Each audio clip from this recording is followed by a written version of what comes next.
Hello there, and welcome to Daniel's Infinite Playlist. And today we're going to talk about one of this year's most lauded, critically lauded albums, and that is, of course, Lana Del Rey's album, Norman Fucking Rockwell. And for those of you who don't know who Lana Del Rey is, well, she's one of the most popular American pop artists right now, basically making her own brand of 60s, 50s.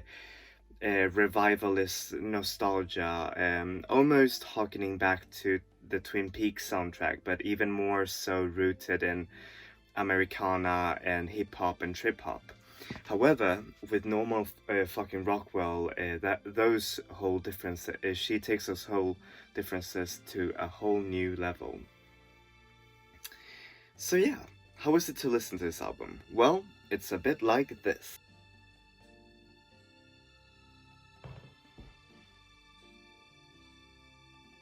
Alright, I'm going to show you the CD unboxing now, and here is the CD. I actually ordered a special version with a signed insert on it, so here it is. I think the album cover looks really cool. It's not quite typical Lana Del Rey. It's typical Lana Del Rey, showing her basking in all of this American glory, and you can see the sort of like comic, like influences, permeating this whole album. And oh, there you see is actually Jack Nicholson's grandson, like the famous actor. Oh, here's the behind. Also the booklet, which is actually quite nice. Something that used to be a staple in all of Lana Del Rey records is that she actually always included the lyrics, but now they're mostly quotes, like from different songs, and then you see, like the liner notes for each song, like the credits, and it's quite alright. It's nice that she did, something different, and I really like, like the pictures as well. They're very beautifully taken. However, if we already have like the credits over here, why did you have to include them again over here as well? It doesn't make any sense. Anyways, I'd love to see, I would have loved to see the lyrics included. For myself, just to make my own reviewing job easier, since I'm not a native speaker of the English language, as you've all probably would have known by now. So alright, how is this album musically? Well, musically, this album is very much a minimalistic album in its instrumental sense. Lana Del Rey albums, especially if you've heard, like Born to Die, like that album, it reveled in, all of these cinematic sounds, orchestras, trip hop beats, and like some hip hop hiding underneath, and it was so bombastic and grand. And here she's toned down all of that into being like this almost very folky, sort of Americana like sound, which actually she does pretty well. It's very well executed. I mean, there are some synth flourishes here and there, and then there is like one song that's called Doing Time that almost harkens back to, like more of the sort of like modern Lana Del Rey compositions. But now she's just stripped back almost everything and just become a little bit more experimental, and at times it works, like with the song The Next Best American Record, which is actually really beautiful. Like she uses all of these greater melodies and chorus that just makes you swell up with, with a sense of honor and all that. It's just so beautiful. However, and also like in the song, like in the openings, like the song Norman Fucking Rockwell, or you know, like the song Mariner's Apartment Complex. Those are really good songs, but as with most Lana Del Rey albums, I wouldn't say, you know, like the first two, Born to Die and Ultraviolence, but the ones afterwards, is that the atmosphere becomes way too thick. It becomes almost like a chore to listen through it all, and especially with the songs being so long, it makes you. I mean, I almost never complain about song lengths because I actually like it when songs are long, but here they almost feel like too long. Especially when the sound palette is just so minimal, you have to make the songs shorter as well, just so that each song almost imprints itself on you. And that's why what I feel with this album, just musically, is that it doesn't have a lot for you to chew on. For example, like in Ultraviolence, with its more, how do you say, lo-fi acoustic tweaks, or Born to Die with its pop production. I know a lot of people hate on Born to Die, but it's actually the more diverse and the more, how do you say, fun Lana Del Rey album. And I just wish that Lana Del Rey would switch up, you know, like tone down the atmosphere and, you know, just make a little bit more, how do you say, variations or something, you know, like add synths or something.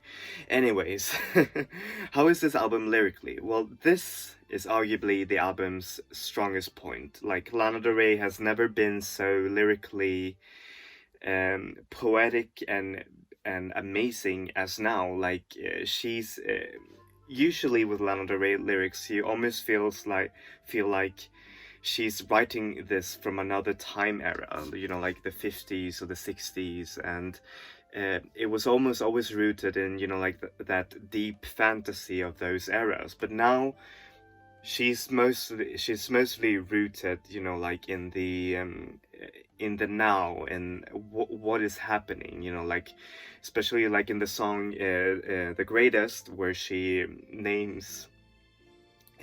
checks a few of the problems what we have in our society right now. For example, Donald Trump being president, or Kanye West being blonde, or you know, like the live stream is off.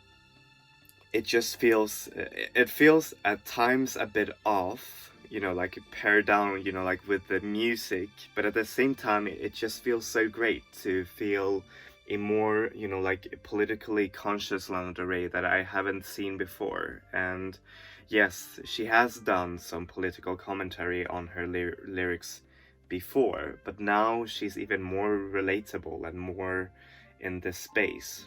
And I can imagine why people are so adamant to call her, you know, like the next, like one of the best, greatest American songwriters of this era. So yeah, what do I give this album? Well, I give it a 6 out of 10. It is a good album, but it's not as great as everyone is describing it to be. Like, okay, I mean, I totally understand why people find it so great. I mean, lyrically, this album is very flawless, but it just becomes too much of a chore to listen to because of like the production and you know, like the unnecessary long track lengths. I mean, as I said, I'm not against long track lengths. In fact, when bands do that, for example, like with gang bands, they are masters at making long tracks feel almost like a few minutes. And with here, Lana Del Rey, it feels like too much of how do you say, too much of a jog, especially for the listener, because like the atmosphere is so thick and the production is just so bare and minimalistic. You don't have anything to latch onto really as a listener, besides from like the first few songs and one of the songs in the end, like The Next Best American Record. That one is really good. It almost feels like it shouldn't be there, because you know it's very, you know, it isn't different, but you know it uses all of these toned down moods to a great effect. And I think that's why I was also, I mean, maybe I had my expectations a bit too high, because like people are seriously giving this album great reviews, but you know, I'm just gonna accept it that I'm perhaps not as, how do you say, perhaps this album just wasn't for me, and you know, that's okay. Like, there's been tons of times when people have reviewed an album, you know, to a